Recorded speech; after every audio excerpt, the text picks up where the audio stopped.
My fellow Batman fans, I have horrible news. The perfect journal just doesn't exist.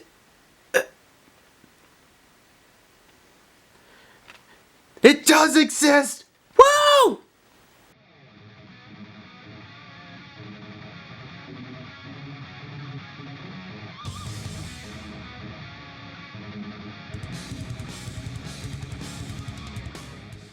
Alright guys, so today we are taking a look at the Quantum Mechanix DC Comics Batman the Animated Series Dark Knight Journal. So when I saw this journal, I had to have it. I am a huge fan of Batman the Animated Series. Batman the Animated Series and Batman Beyond are my two favorite cartoons of all time. So when I saw this on Amazon, I had to have it. Now, I did pay about $10 for this. I'm seeing it now for $12.99. I still think that is a fair, reasonable price. Now, there's some elephants in the room we have to address about this journal. If you're a huge Batman fan like I am, you probably noticed it. Now, I have actually recreated the logo for Batman the Animated Series. That was one of my projects in school. And I digitally recreated it, so I didn't do it by hand. But if you notice, and we're going to put a picture up so you can see, that this poster cover is missing the gray, because in the original one it was hand painted and it used a black background. However, it was painted with black, white, gray, and red. And if you notice, there's no gray in here. Now I'm wondering if it's because the material that this is made out of would have been more difficult to have that gray color scheme on. I doubt it. But I think the real reason was they were trying to create a simpler graphic of this, because this is more graphically appealing for a cover in terms of like a little journal than opposed to the original one. That may be what I'm thinking they did. Either way, it is weird that they didn't include it, especially such an iconic poster.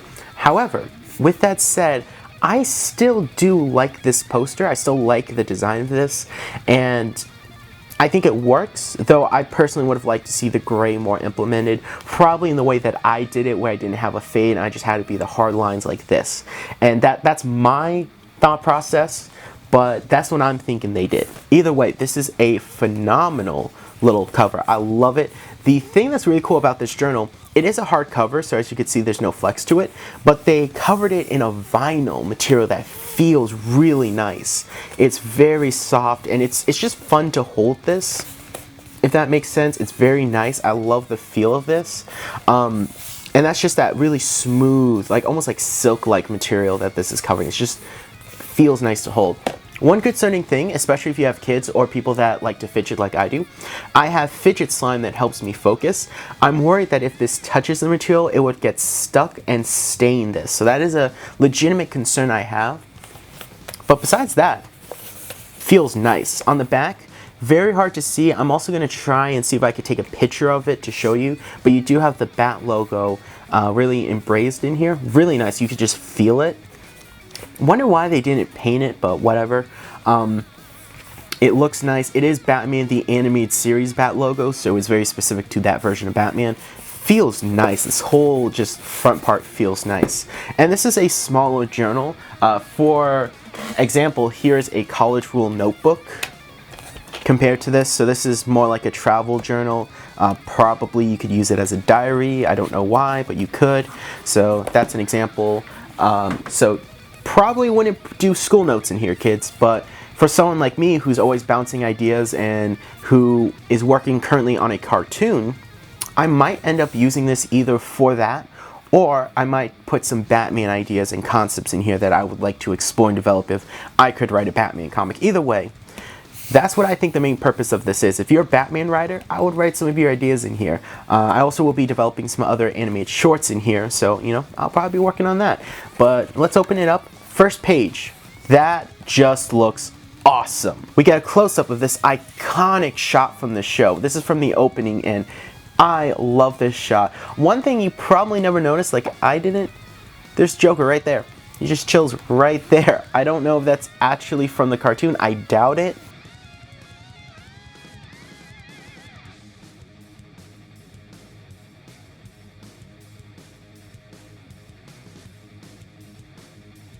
And we have this iconic, beautiful shot of Batman. Just, that is absolutely gorgeous. It looks just like the hand painted cell.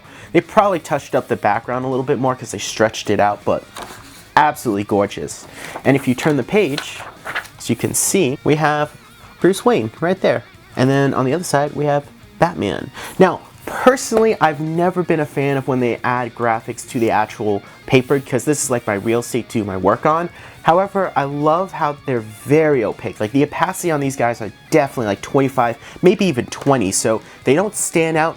With the lighting right now on camera, you can't even really see them, which is pretty interesting. In person, they're more obvious, but I like how they did not go crazy with the graphics, so I have plenty of room and plenty of real estate to take my notes or even do a sketch. And then if we just go through the entire book, as you can see, they're all Batman and Bruce Wayne. So one thing I really like about this is they include a little bookmark. It's just that like little cheap silky material. It bends pretty easily, so that part I don't like because I don't like the folds in here, but oh well, it does the job in marking where you need to be because you can just open up your book to where you were.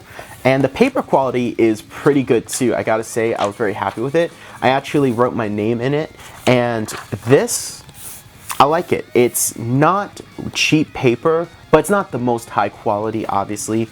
But I feel like I can write pretty well, and I don't have to worry about this breaking, and I don't have to worry about it tearing. For example, I have a very heavy handwriting, and I was able to actually write my name in here without worrying about it tearing, and I had to keep it up like that because of how close these are. As you can see, I do not like that.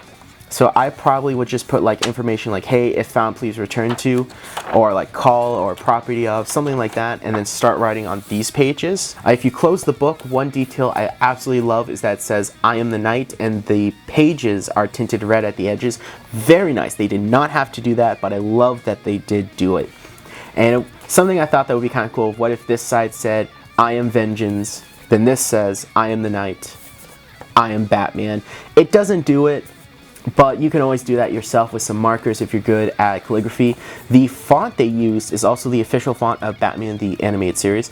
You can find fan copies of it. I've used fan copies of it. It's a really nice font, so I like that extra detail. They could have used any font, but no, they used the right one, which is super nice. I'm going to open this up. We're going to put our bookmark back in here because there's one other thing I want to talk about when it comes to this little book is the back. So the last page, look at that. That is absolutely gorgeous. So you can see before the lightning strikes, and then boom, after the lightning strikes. And you can see Joker's gone. So that kind of is interesting. So Joker's not there. He disappeared in between lightning flashes. But you see Batman illuminated. This is painted because what they did was, instead of traditionally doing cell animation, which is easier to animate because you don't have to constantly keep drawing insane detail, but, and this is the important part, they painted him because Batman's not moving and then animated the cape traditionally. So you had your hand-painted background layer, and they did too when the lightning strikes, when it doesn't. Then they did the lightning, which is its own layer, Batman, and then the cape. So it would be background, lightning, cape, Batman. And then this part would actually either go over that or Batman's feet would just cut off here. So I'm not sure exactly how they did it. They also probably had a black background that was illuminated under everything. So that's the thing about animation, is the cell order is super important. And someone who studies animation, you know, trying to figure out how these guys did it is a joy. But I love that image. It's beautiful. I almost wish that was in the front, but it's so beautiful, so nice. And then if you lift this up, you even have a little pocket that you could put little pieces of paper. Pitch black, but I love it. It even, oh, that's interesting. I just noticed that. It actually looks like they took this. So they took this page, painted it black, and then it took this image and they used that to, that's interesting. Huh. Because if you look in there, it's got that, interesting. I'm wondering why they did it. Was it just cheaper to do it that way? That's it. I just noticed that. Well, I was going to say it opens up pretty nicely so you could fit different pieces of paper in there, which is super nice. I love the artwork in Batman the Animated Series. And if you are a huge fan of Batman the Animated Series, I actually do recommend the book Batman Animated, which goes over the process of how they animated the series. It goes over like how they wrote the episodes, how the characters were designed and made, the movement, the art style. This was actually a reference I used for a paper I wrote at a college level class for animation, and I got I think an A+. Yeah, I got 100 on that. My copy is used, so you can get them pretty cheap for if you get them used, but you do got to understand that, you know, your pages will be messed up, so keep that in mind. But yeah, this is absolutely awesome. I love this book, and I can't wait to start filling it up with ideas. I do want to compare it real quick to my sketchbook. So this is my Cthulhu sketchbook Sarah got me, and if you open it up, I actually have some Batman sketches in here. I did not have that planned. I did not have this set aside, but yeah, there's my Batman Beyond sketch, and I have a few other Batman sketches in here. They're about the same size if you look. So this one's a little taller, this one's a lot thicker, but this is a sketchbook. The pages, I'm going to show you, are blank. These are blank pages.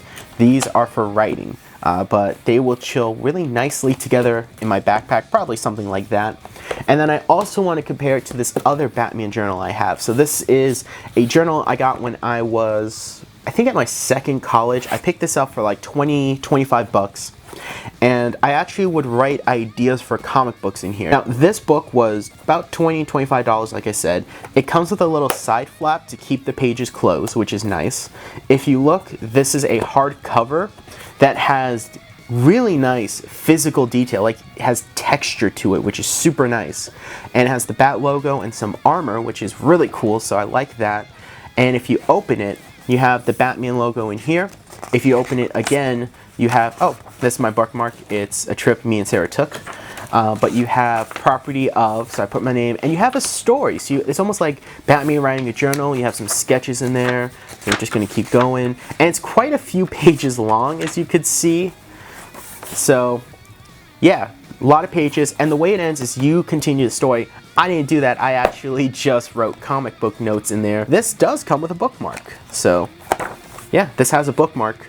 And you can see how much I filled it up too with comic book notes. These sides do not have anything extra printed on it.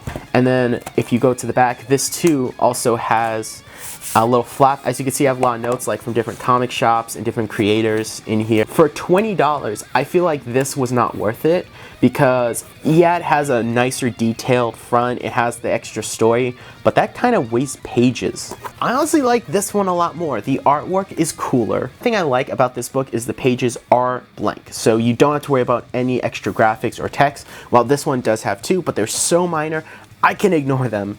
And this is just, it feels nice. Like, this has a cool texture to it, but this just feels nicer. It feels more enjoyable to hold.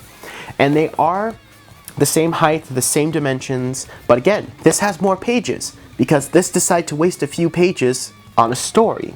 This is honestly what I think is the best Batman journal. If you want something that to be a diary, sure, but if you're a comic book writer that's writing for Batman, or if you just want to write different ideas for Batman comics, or you just want to write ideas for cartoons, or whatever, you just want something to basically have a nice journal to write in, I would recommend this. You know, it's not a professional grade journal, but it's a nice, cheap, inexpensive journal that shows you are a Batman fan. The pages are easy to write on. They are pretty sturdy, and I personally really like this book, and I can't wait to start writing on it.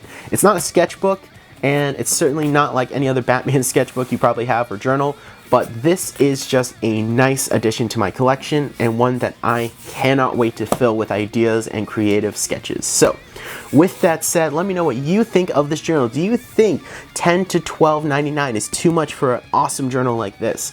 Do you have this in your collection? Do you want it in your collection?